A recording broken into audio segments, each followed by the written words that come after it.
one of the things that I asked Nathan is this show, the relationship between your character and Nathan's is kind of like a throwback to the 40s and 30s comedies, mystery comedies, where either a cop or a rich married couple, and it was man and woman going back and forth, toe to toe, as equals, but also humorously. Give me your take on that. What do you think?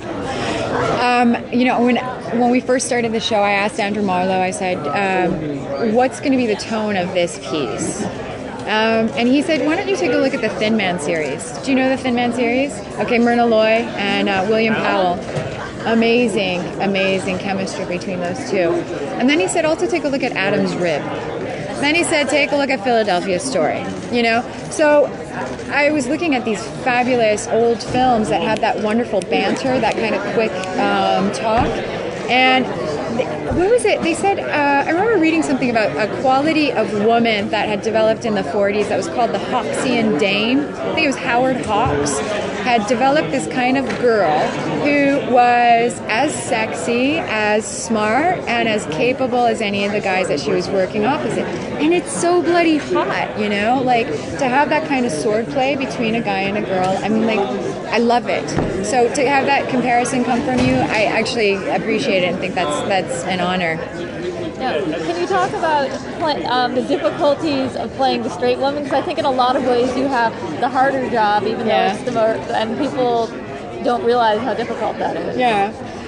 I think, in the initial parts of the series, she was definitely kind of like, by the book kind of thing. And what the writers have done is they've opened up the other sides of her so that she's now playing more and less kind of like by the book, which I think is important for a Hawksian Dame. She has to be able to play just as hard as the boys, right? And she's got a different kind of sense of humor. He might have like the quips, the one-liners, and kind of like the childish boyishness, where she's kind of got that really dry, kind of cut to the quick sense of humor. So I think those two balance each other out. You can't have really two clowns in one series. You kind of have to have a balance between the two. Super sexy though, when a woman is capable of being like, I got your number, buddy, What do you think you've learned the most about yourself as an actress playing the character of Beckett? Well, I'm seeing Beckett more so now than initially as almost like a female superhero on television. I've gotten to do a lot more stunts. I've gotten to do a bit. We've been able to show some more of her range as a character. So for me, it's been really neat to play a character that is flawed and also is admirable at the same time. I think having something that you play for such a long period of time really kind of puts a test to your stamina and to just your ability as an actor. So all of that has been kind of like part and parcel of growing as an actress. Is that, you agree, yeah? I'm just listening intently. Thank you. Prior to working with Nathan, right. What was your impression of what you might expect versus what ended up happening? You mean about working with Nathan? Yeah. I met Nathan in the middle of a hallway, and I go, oh, so I hear you're from Alberta, and he goes, yeah, where are you from? I go, I was born in Toronto. He goes, the center of the universe. And there's this really kind of wonderful rivalry between the different parts of Canada. And I'll tell you, one of the first things, and I've told this before, one of the first things that Nathan and I had to do was I was testing for the show. And like an actor doesn't always have time to get the right outfit. And I didn't have time to get the right shirt. I had a really long tunic top. And this is all really boring, girly stuff. But the point is I walked out of the makeup and hair trailer getting ready to jump in, and there's Nathan at the coffee stand, and I go, hey, you. And he goes, hey, yeah, can I help you? And he goes, you want to run lines? I go, no. Can you cut a straight line? And he's like, I can't promise anything, but I'll try. I go, here's a pair of scissors, here's my shirt. I need you to cut it so I can tuck it in. And so the producers found us like 2 seconds later, like he's cutting my shirt around the waist. And that's like kind of been the play that we've had since then, which is nice. You can put that to the characters. Are you okay? Are you tired? Yeah, I'm fine. Okay, good. Who do you think should play Nikki Heat in the Nikki Heat movie? Stana Katic. She's an amazing actress. She looks a lot like Yeah, there's a similarity there. Do you get a chance to watch much TV yourself? And if so, what types of shows do you like to watch? I love like really dark and dirty shows. Like I like Breaking Bad, you know? Like I like really edgy stuff. I like romantic comedies too, but I like to watch a lot of movies too, you know what I mean? It's like you're talking to a girl who likes City of Gods, right? The Brazilian film. And then like loves The Princess Bride. All girls love that. I do? Oh, really? Okay, good.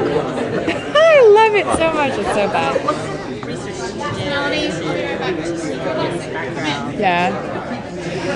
When we first started, I was traveling around with the detectives in New York. They were so generous about just spending time. The most valuable thing I ever got out of the detectives in New York City, and then when we came over here to start shooting, I also traveled a bit with an LA police officer. Was for them, yeah, of course there's this like, you know, there's a sense of humor that they have to have because their topic of study is so dark. But they really want to get all of their, you know, P's and Q's in building a case because for them it's really important to nail the bad guy. And it was good for me to hear that because I'm really kind of like a closet criminal, you know? So I was like, how do I justify this, you know? And it was how do you play this character because she has such a thrust for it. I got to do this by the book. I've really got to make sure that everything is in order so that when it comes to the judge, there's no questions asked. This guy will go away because I did due diligence, you know? So I thought that was a really kind of important key element to starting off the series. Did you shadow them in the precinct or in crime scenes or both? I shadowed them in the precinct and around town. You know, they had a couple of calls and things like that. Nobody was dead in front of me, although they offered me to go to the morgue, the LA morgue. Yeah, right? Yeah. I want to, but we started filming and I couldn't. And then, you know, I had people that have been like giving me like the you know, don't go, it's so horrible, it'll never leave your mind thing. But what they did do was they opened up a couple of case files for me and showed some of the stuff that they deal with on a daily basis. It's gnarly. I mean, it's like you're looking at Jack the Ripper books, you know what I mean? Important for the character, I would imagine, but still, that wouldn't be fun. Yeah. So it's a different lifestyle. What was cool is, speaking of creating a character for the spirit, when you created and really fleshed out Morgenstern, I thought that was great.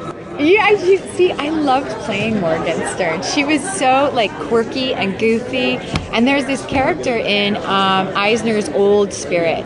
There's one guy that was Clink, and then there was the other young boy that would follow the spirit around and kind of be his helper. And I thought that she was like kind of this really neat mix between those two and then this girl who has a big crush on him and is following him around. So I'm glad that you pointed that out because I really enjoyed playing with that fun, kind of quirky character. Thanks, guys. Thank you. Thank you very much. So nice to meet you guys. Nice to meet you. You guys have a great night.